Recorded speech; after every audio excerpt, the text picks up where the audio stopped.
Let's get it.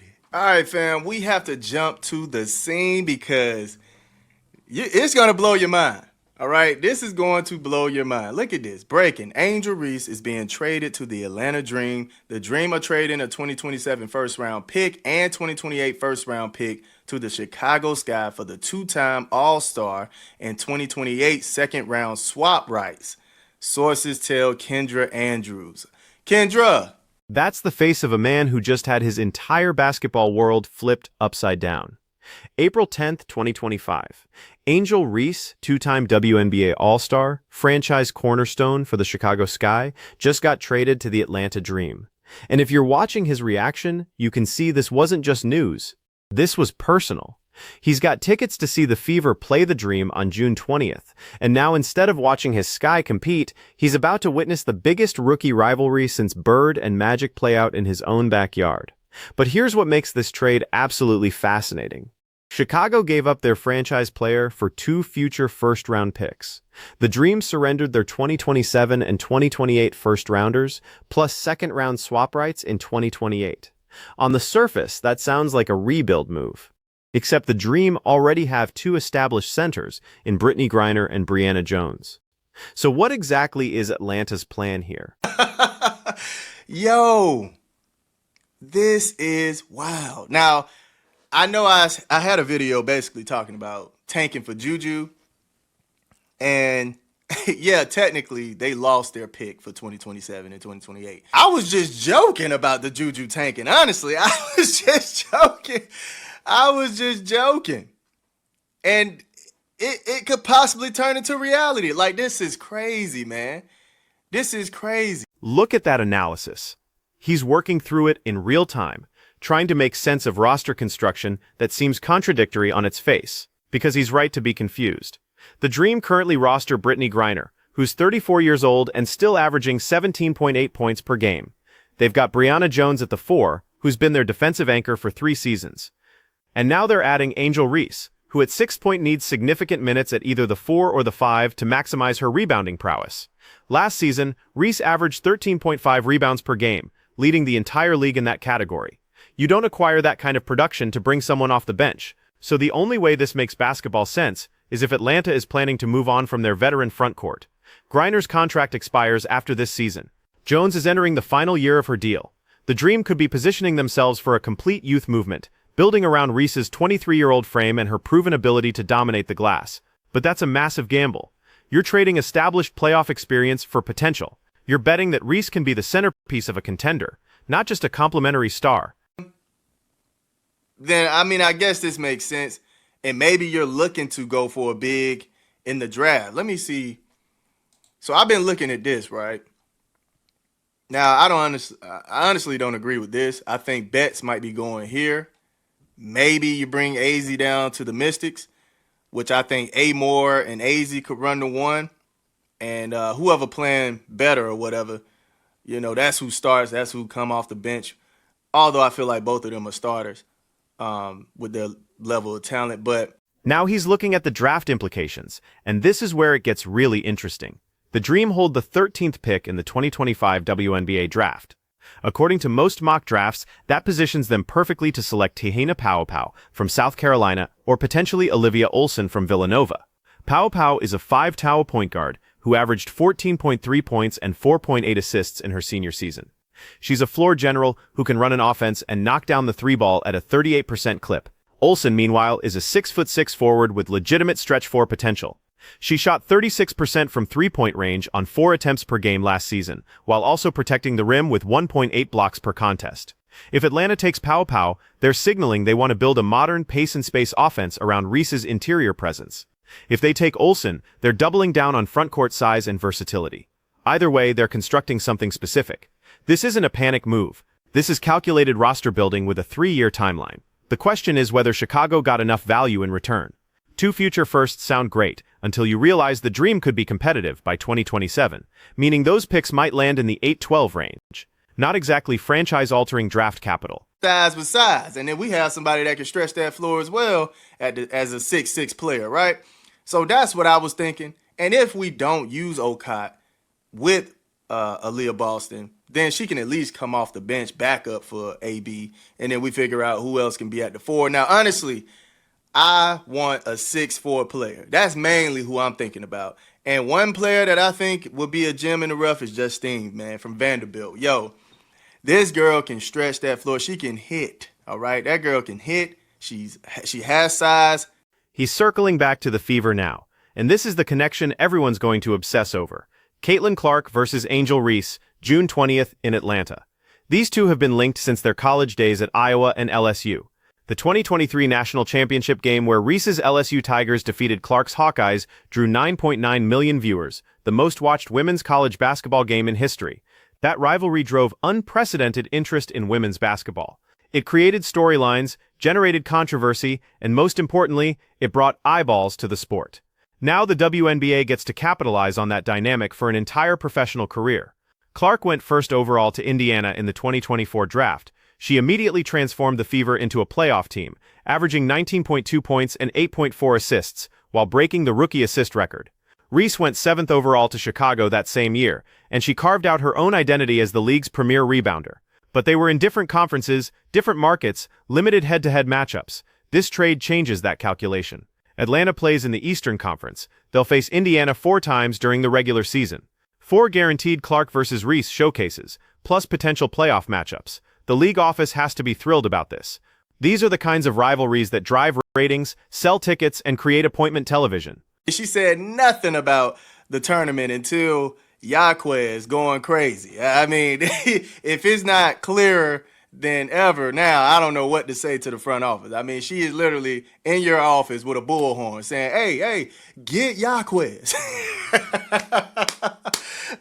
She said, look, I can't even trust y'all to make a pick, man. Here, this is who I want, all right? I'm going to let you know who I want. This is who I want. Like, I wouldn't even mind if Neekins fall to the Indiana Fever because that's a solid pick as well. Now, the main thing about Nell... Now he's diving into the Dream's current roster construction, and this reveals the complexity of what Atlanta is attempting.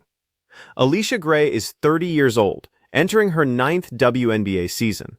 She's a 2-time All-Star who averaged 15.2 points last year, but her game is predicated on athleticism that's going to decline.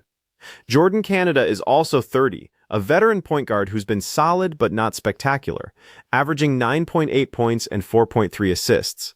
Then you've got Haley Jones, who's 23 and showed real promise as a rookie, averaging 8.7 points and 5.1 rebounds in limited minutes. And Ryan Howard, who's 25 and might be the most important piece of this entire puzzle. Howard was the first overall pick in 2022. She averaged 16.2 points last season on 43% shooting. She's a legitimate two-way wing with all-star potential, who hasn't quite broken through yet. If Atlanta is committing to a youth movement, Howard and Reese become the foundation. You're talking about a 25-year-old wing who can score from all 3 levels paired with a 23-year-old interior force who controls the glass. That's a legitimate core to build around. Add in Haley Jones as a versatile forward who can defend multiple positions, and suddenly you've got the makings of a competitive Eastern Conference team. But that means Gray and Canada are likely on their way out. Their contracts become trade assets or cap relief. Griner probably retires or signs elsewhere as a free agent. Jones gets moved for additional draft capital. The Dream are essentially hitting the reset button, sacrificing the next 2 seasons to position themselves for sustained success from 2027 onward. It's the kind of long-term thinking that's rare in the WNBA, where most teams operate in win-now mode because of how short player primes can be. Because when I think about the teams that were kicking us in the teeth, it was mainly the teams that had size on us, man. The Sparks, the Valkyries, the Liberty, right? These teams, they had size on us and they had athleticism on us. It kind of made me wonder, like, are the Atlanta Dream trying to go young now? Because you have Alicia Gray, I believe she's 30. Jordan Canada, I think she's 30 as well. So are they trying to go younger? You know, you have Tahina Powell who's coming up, right? Who played pretty well last year. And then also Ryan Howard, she's 25, so... That energy right there, that's what this trade is really about. Not just basketball strategy or draft picks or roster construction. It's about creating moments that make fans lose their minds. He literally ran a lap around his house when he saw the news. He kissed his wife and sprinted upstairs to make a video about it. That's the kind of emotional investment that drives the WNBA's growth, and the league knows it. Look at what happened last season when Clark and Reese faced each other. Their matchups averaged 1.32 million viewers across all platforms, compared to 387,000 for the average WNBA game. That's a 241% increase. Networks were flexing games to primetime slots. Arenas were selling out weeks in advance. Social media engagement spiked by 400% on game days. This isn't just about two talented players. It's about narrative, storyline, and the kind of compelling drama that transcends the sport itself. People who've never watched a WNBA game in their lives tuned in to see Clark versus Reese. They picked sides, they argued online, they bought jerseys and tickets and League Pass subscriptions, and now, instead of 2 or 3 matchups per season, we're getting 4 guaranteed regular season games plus potential playoff series. The Dream just made themselves must-watch television 6 to 8 times a year minimum. That's worth way more than 2 future first-round picks. That's franchise-altering visibility. Angel Reese going to the Atlanta Dream, man. Do y'all think it'll work out? What do you think the Atlanta Dream are trying to do now, man? Let me know in the comment section. So let's break down what this trade actually means for everyone involved, because the implications extend far beyond just 2 teams swapping assets. For Angel Reese, this is an opportunity to redefine her professional identity. In Chicago, she was always going to be sharing the spotlight with a veteran core and fighting for touches in a crowded front court.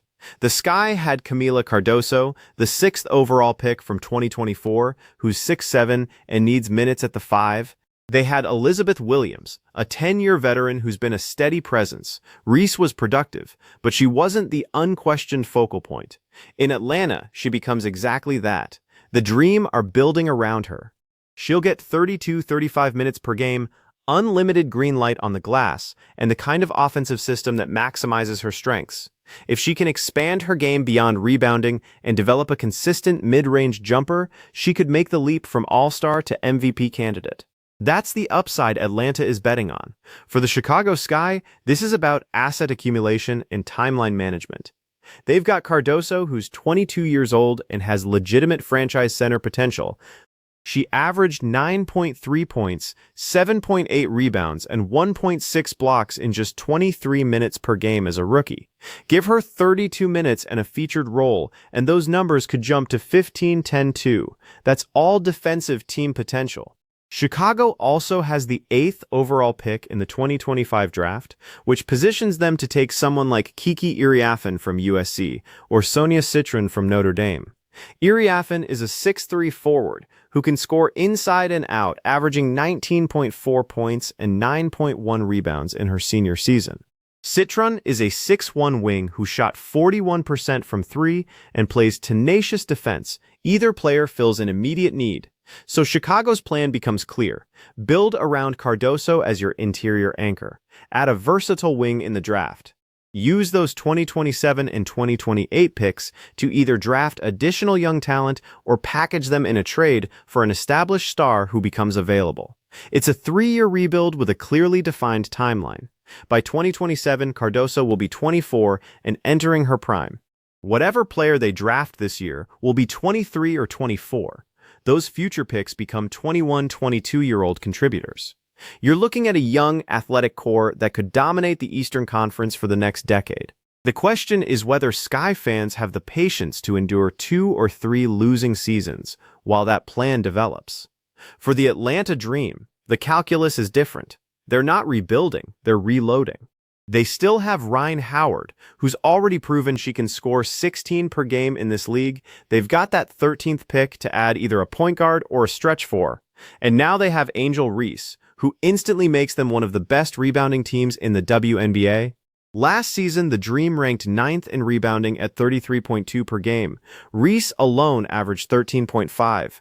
Add her to the mix, and Atlanta could lead the league in second-chance points and offensive rebounds. That changes their entire offensive identity. They can push pace off of defensive rebounds. Knowing Reese is cleaning up misses on the other end, they can play more aggressively on defense, gambling for steals and deflections, because Reese provides rim protection insurance. But the real winner here might be the WNBA itself. Commissioner Kathy Engelbert has been vocal about the need for marquee matchups and compelling storylines to drive the league's next phase of growth. Television ratings increased 21% in 2024, largely on the strength of Caitlin Clark's rookie season. Attendance was up 17% league-wide. Merchandise sales jumped 34%. Those numbers were driven by casual fans tuning in to watch Clark and then sticking around because they discovered other compelling players and teams. Angel Reese was a huge part of that equation. Her personality, her playing style, her willingness to be polarizing on social media, all of that contributed to increased engagement. Now the league has engineered a situation where its two most marketable young stars are going to face each other multiple times per season in meaningful games. Indiana and Atlanta are both playoff-caliber teams. These won't be tanking squads playing out the string in March. These will be games with postseason implications, with playoff seeding on the line, with real stakes, and every single one of them will draw massive audiences. ESPN and CBS Sports are already salivating at the prospect. You can bet that all 4 Fever Dream regular season games will be nationally televised. You can bet that ticket prices in both cities will surge for those matchups. You can bet that social media will explode with debate and analysis and hot takes for 48 hours after each game. This is exactly the kind of strategic roster management that turns a regional sport into a national phenomenon. The NBA figured this out decades ago. Magic versus Bird saved the league in the 1980s. Jordan versus everyone dominated the 1990s. LeBron versus the Warriors defined the 2010s. Rivalries matter. Personalities matter. Giving fans a reason to tune in beyond just appreciating good basketball. That's what drives growth. And the WNBA just created its next great rivalry, not through luck or happenstance, but through a calculated trade that puts 2 generational talents on a collision course for the next decade. The Atlanta Dream gave up significant draft capital to make this happen. 2 first-round picks in an era where rookie contracts provide incredible value, but they're betting that the on-court production and off-court visibility that Angel Reese brings is worth more than whatever players they might have drafted in 2027 and 2028. They're betting that Reese and Howard can form a dynamic duo that competes for championships. They're betting that the increased ticket sales, merchandise revenue, and local television ratings will offset the loss of those picks. And honestly, it's not a bad bet. Star power matters in this league. The teams that have it, Las Vegas with Aja Wilson, New York with Breanna Stewart, Connecticut with their veteran core, those are the teams that sell out arenas and drive national conversation. Atlanta just acquired that kind of star power. For Chicago, the bet is different but equally calculated. They're wagering that Camila Cardoso is a franchise cornerstone, that the players they can draft with their accumulated picks will outperform Angel Reese over the long term, and that a patient rebuild will yield a sustainable contender rather than a team that peaks early and fades. It's the Spurs model from the NBA. Draft well, develop players internally, build a culture of sustained excellence rather than chasing short-term success. The Sky have been to the playoffs 6 times in the last 8 seasons, but they haven't won a championship since 2021. Maybe this reset allows them to build something more enduring. What makes this trade particularly fascinating is the timing. We're entering a potential WNBA expansion era. Commissioner Engelbert has talked about adding 2 to 4 teams by 2028. That means expansion drafts where existing teams will lose players. It means a diluted talent pool in the short term. It means opportunities for smart front offices to capitalize on market inefficiencies. Chicago just stockpiled assets right before that expansion window. They'll have flexibility to protect their core players, let fringe roster pieces go to expansion teams, and still have draft capital to reload. Atlanta, meanwhile, is going all in on their current window, betting they can win before expansion disrupts their roster construction. There's also the financial component that nobody's talking about publicly, but everyone understands privately. Angel Reese is one of the most marketable players in the WNBA. Her social media following dwarfs most players in the league. She has endorsement deals with Reebok, Beats,